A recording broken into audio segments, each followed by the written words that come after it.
ಅದು ಅಂತಿಂತ ವಿಷಯವಲ್ಲ ಸೀತಾ. ಇಡೀ ದೇಶಾದ್ಯಂತ ಮಳೆರಾಯನ ಅರ್ಭಟಕ್ಕೆ ಇಡೀ ದೇಶದಲ್ಲಿ ಭಾರಿ ಅನಾಹುತವಾಗಿರುತ್ತಿದೆ. ನಮ್ಮ ರಾಜ್ಯದಲ್ಲಂತೂ ಎಲ್ಲಾ ನದಿಗಳು ತುಂಬಿ ಹರಿತಾ ಇವೆ. ಎಲ್ಲ ಅಣೆಕಟ್ಟು ಒಡೆಯುವ ಭೀತಿಯಲ್ಲಿದೆ. ಅನೇಕ ಹಳ್ಳಿ ಸಂಪೂರ್ಣ ನೀರು ಪಾಲಾಗಿ ಬಿಟ್ಟಿದೆ. ನದಿಯ ದಂಡೆ ಮೇಲಿರುವ ಎಲ್ಲ ಊರುಗಳು ಸಂಪೂರ್ಣ ಮುಳುಗಿ ಹೋಗಿವೆ. ಈ ತಕ್ಷಣ ಊರ ಬಿಡಬೇಕೆಂದು ಸರ್ಕಾರ ಆದೇಶ ಹೊರಡಿಸಿದೆ. ಹೀಗಾದರೆ ಈ ರೈತರು ಬದುಕುವುದಾದರೆ ಹೇಗೆ ಸೀತಾ? ಹೇಗೆ? ನಮ್ಮ ಹೊಲದಲ್ಲಿ ಬೆಳೆಗಳು ಬಂದಿದ್ದು ಎಲ್ಲವೂ ನೀರಿನ ಪಾಲಾಗಿ ಈ ಪೇಪರ್ನಲ್ಲಿ ಬರೆದದ್ದು ಓದಿ ನೋಡಿದರೆ ನಮ್ಮ ಮನೆಯ ಹೊಲ ಮುಳುಗುವುದಷ್ಟೇ ಅಲ್ಲ ಸೀತಾ, ನಮ್ಮ ಹೊಲದಲ್ಲಿ ಒಂದು ಇಂಚು ಮಣ್ಣು ಕೂಡ ಉಳಿಯುವುದಿಲ್ಲ ಎಂಬ ಭೀಕರ ಬರಗಾಲಕ್ಕೆ ಈ ತಾಯಿ ಕೈ ಹಿಡಿತ ಅಂದರೆ ಬಿಡದೆ ಕಣ್ಣತ್ತಿ ಕಾಡುತ್ತಿರುವ ಆ ಮಳಿರಾಯ ನಮ್ಮನ್ನ ತನ್ನ ಅತಿವೃಷ್ಟಿಯಲ್ಲಿ ಮುಳುಗಿಸುವಂತೆ ಕಾಣುತ್ತಿದ್ದಾನೆ. ಏನು ಹಣೆ ಬರಕ್ಕೆ ಒಣಿ ಯಾರು ಅಂತ ನೀವು ಮೊದಲು ಧೈರ್ಯ ತೆಗೆದುಕೊಳ್ಳಬೇಕೇ, ಧೈರ್ಯ ತೆಗೆದುಕೊಳ್ಳಿ. ಇದು ಎಂತ ನಿನ್ನ ಧೈರ್ಯ ಸೀತಾ?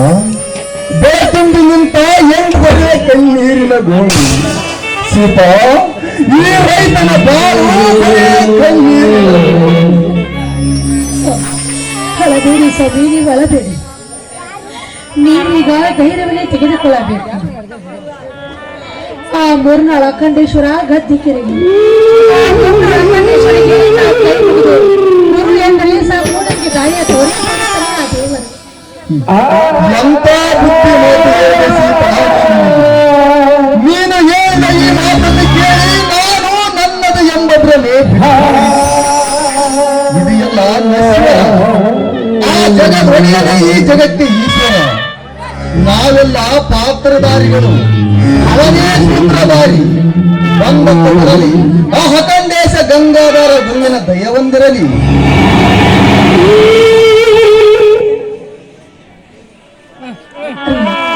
ಮತ್ತೆ ನಮಗಿನ್ನು ಅದು ಅಲ್ಲದೆ ಎತ್ತು ದನಕರುಗಳು ಇನ್ನೂ ಮನೆಗೆ ಬಂದಿಲ್ಲ, ಸಹ ಬಂದಿಲ್ಲ.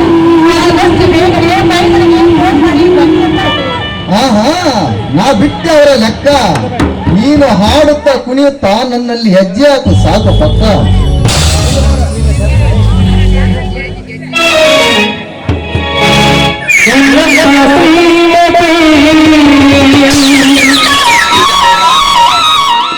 Hey,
ವಯಸ್ಸಾದ ನನ್ನ ಮೈದನ ಇನ್ನೂ ಬಂದಿಲ್ಲ. ಏನಾದ್ರೂ ಮಾಡಬಾರ್ದು ಅಂತ ನನ್ನ ಮೈದನಿಗೆ. ಹೌದು ಸೀತಾ, ಮತ್ತೆ ಮಳೆ ಬಂದೇ ಬಿಟ್ಟಿತು. ಹೊಲಕ್ಕೆ ಹೋದ ತಮ್ಮನಿಗೆ ಫೋನ್ ಹಾಕ್ತೀನಿ ತಡಿ.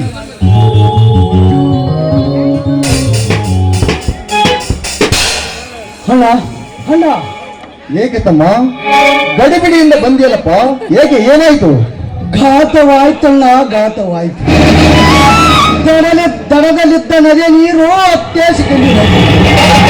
ಎತ್ತಿನ ಶೆಟ್ಟಿನವರೆಗೆ ಆವರಿಸಿ ತುಂಬಿಕೊಂಡು ಮೇಲಿನ ಹೊಲದವರೆಗೆ ನೀರು ತುಂಬಿ ಬೋರ್ಗರಿಯಾಗುತ್ತಿದೆ ಅಣ್ಣ.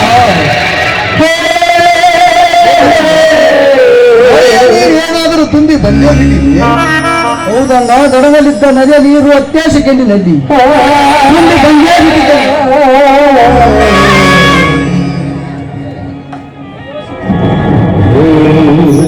ಅಯ್ಯೋ ಶ್ರೇಷ್ಠ, ತಮ್ಮ ನೀನು ಅಲ್ಲಿಂದ ಹೇಗೆ ಬಂದೀಯೋ ಮತ್ತು ಸೆಟ್ಟಿನಲ್ಲಿದ್ದ ಬೆಲ ಕೆರೆಗಳ ಗತಿ ಏನಾಯಿತು ತಮ್ಮ?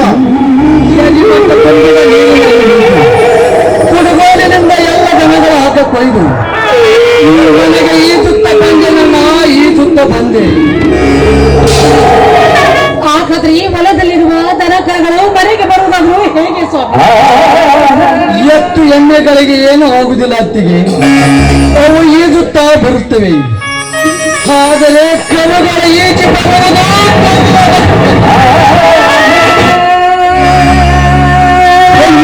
ದುರ್ದೈವವೇ, ದರ ಕಳೆದುಕೊಂಡ ಬಾಜಾರದಲ್ಲಿ ದನಗಳೇ ಇಲ್ಲವೇ. 10 ನಿಮಿಷದಲ್ಲಿ ತುಂಬಿ ಹರಿದು ಬರುವ ನದಿಯ ನೀರು ನಮ್ಮ ಹೊಲಕ್ಕೆ ನಾವು ಬೆಳೆದ ಪೈರು ಧ್ವಂಸವು. ನಾನೇನು ಮಾಡಲೀಗ? ಮುರುನಾಳೇಶ, ಕಣ್ಣು ತುಂಬಿ ನೋಡಿ ಹರಿಸಿದ ನಿನ್ನ ವರದ ಹಸ್ತ ನಮ್ಮ ವಂಶದ ಮೇಲಿದ್ದ. ಇಂದು ನಾವು ಬೆಳೆದ ಪೈರು ಧ್ವಂಸವಾಗಿ ಹೋಯಿತು.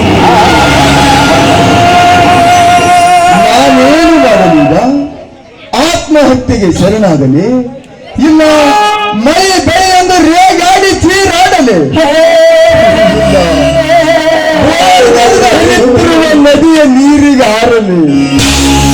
ಏನು ಮಾಡಲಿ ಯಾವ ಕಂದೇಶ? ನಾನಿಗೇನು? ಅಳಬೇಡಿ ಸ್ವಾಮಿ, ಅಳಬೇಡಿ. ಇದು ಪ್ರಾರಬ್ಧ ಕರ್ಮಕ್ಕೆ ಯಾರೇನು ಮಾಡುವುದಿಲ್ಲ. ನಿಮ್ಮ ತಮ್ಮನಿಗೆ ನೀವು ಧೈರ್ಯ ಹೇಳಬೇಕು. ಅದನ್ನು ಬಿಟ್ಟು ತಮ್ಮನ ಮುಂದೆ ಈ ರೀತಿ ಕಣ್ಣೀರು ಹಾಕುತ್ತಾ ಕೊಡ್ತೇವೆ. ಈ ವರ್ಷ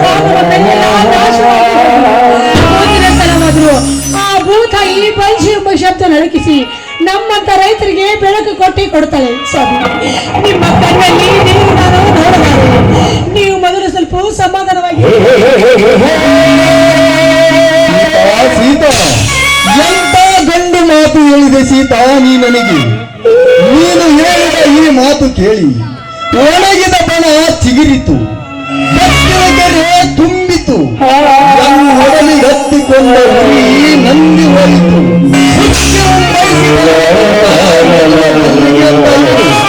ಸಹೋದರ ಸಹೋದರ, ನೀನು ಯಾವುದೇ ಕಾರಣಕ್ಕೂ ಹೆದರಬೇಡ ತಮ್ಮ. ಗುರು ಎಂಬ ಹರಿವಿನ ಬೆಳಕಿನ ನದಿಯಲ್ಲಿ ಈಜಿ ಬರಬೇಡ. ನೀನೊಬ್ಬನೇ ಇದ್ದರೆ ಸಾಕು ನಮ್ಮೊಂದಿಗೆ. ಇಂಥ 1000 ಸಾಲಿನ ಕಷ್ಟ ಬಂದರೂ ಎದುರಿಸಿ ಬರ್ತೇನೆ. ನಿಮ್ಮಂತ ಪವಿತ್ರ ಹೃದಯದ ನನ್ನ ಹತ್ತಿರ ಎಡಗಸ್ತ ನನ್ನ ಸದಾ ನನ್ನ ಮಸ್ತಕದ ಮೇಲೆ ನಾನೇಕೆ ಎದರಲಿ ಅಲ್ಲ. ಇದು ಎಲ್ಲ ಪ್ರಕೃತಿಯ ಈ ಕೋಪ. ಇದಕ್ಕೆಲ್ಲ ನನ್ನ ಬೆಳೆ ನಾಶವಾಗಲ್ಲ.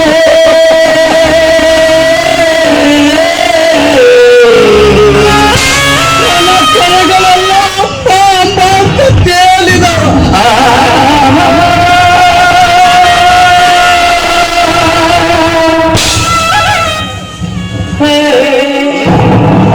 ಆದರೆ ನಾನು ಪ್ರೀತಿಯಿಂದ ಹುಟ್ಟಿದ್ದೆ ಉಳಿಸಿ ತಿಂದಿದ್ದೆ ತಿನಿಸಿ ಬೆಳೆಸಿದನು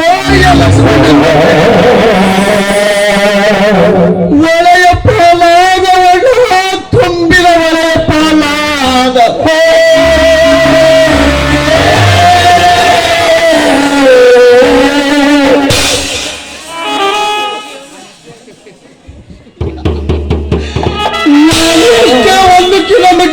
ಹೋದರು.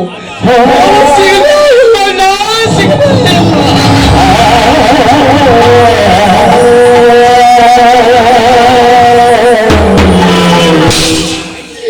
ದುಃಖಕ್ಕೆ ತನ್ನ ಆರಿಸಿಕೊಳ್ಳೋದು ನನ್ನಿಂದ ಆಗುತ್ತಿಲ್ಲ, ನಾ ಸಾಧ್ಯವಾಗುತ್ತಿಲ್ಲ.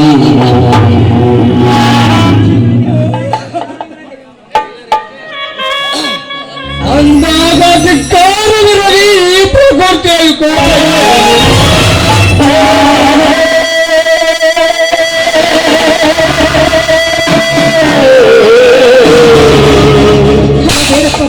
ಧೈರ್ಯ ಗೆಡಬೇಡ ನೀನು. ನೀನು ಇನ್ನೊಂದು ಹೆಸರನ್ನು ಪಡೆದುಕೊಂಡಿದೆಯಪ್ಪ, ಪುಂಡನೆಯ ಗಂಡು ಅಂತ. ಅಷ್ಟೇ ಅಲ್ಲ, ನಿನ್ನ ಹೆಸರಿಗೆ ತಕ್ಕಾಗ ಭಜರಂಗಿ ಅಂತ ಹೆಸರಿದೆಯಪ್ಪ ಮೈದನ.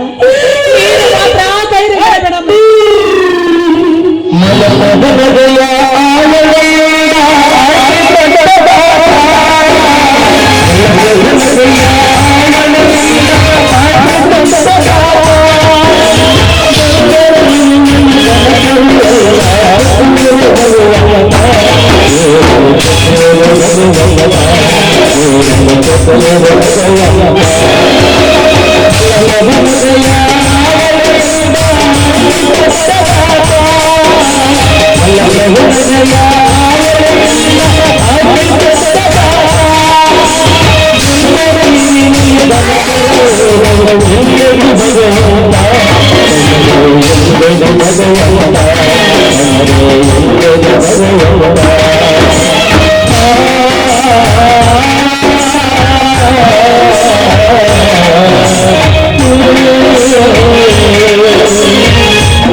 ನಿಮ್ಮ ನೀರು ಬಂದಿದೆ. ಹೌದು, ನೀರು ನಮ್ಮ ಮನೆ ಹತ್ತಿರ ಬಂದು ಬಿಟ್ಟಿದೆ. ಹಾಗಾದರೆ ನಾವು ಇರುವುದಾದರೂ ಎಲ್ಲಿ ಸರ್? ಹೌದು, ಡ್ಯಾಮ್ ಹೊಡೆಯುವ ಸಂಭವವಿದೆ. ನೀವು ಜೀವ ಉಳಿಸಿಕೊಳ್ಳುವುದು ಮುಖ್ಯ ಕಾರಣವಾಗಿದೆ. ಅದಕ್ಕಾಗಿ ನಿಮಗೆ ಬೇರೆ ಕಡೆ ಸ್ಥಳ ಮಾಡಿದ್ದಾರೆ, ಅಲ್ಲಿಗೆ ನಡೆಯಿರಿ. ಆಯ್ತು ಸರ್. ಹೇ ಭಗವಂತ, ಏನಪ್ಪ ಇದು ನಿನ್ನ ಲೀಲೆ ಸರ್. ಈಗಿಂದೀಗಲೇ ಹೊರಟು ಹೋಗುತ್ತೀವಿ ಸರ್, ಹೊರಟು ಹೋಗುತ್ತೀವಿ. ನಡೆಯಿರಿ.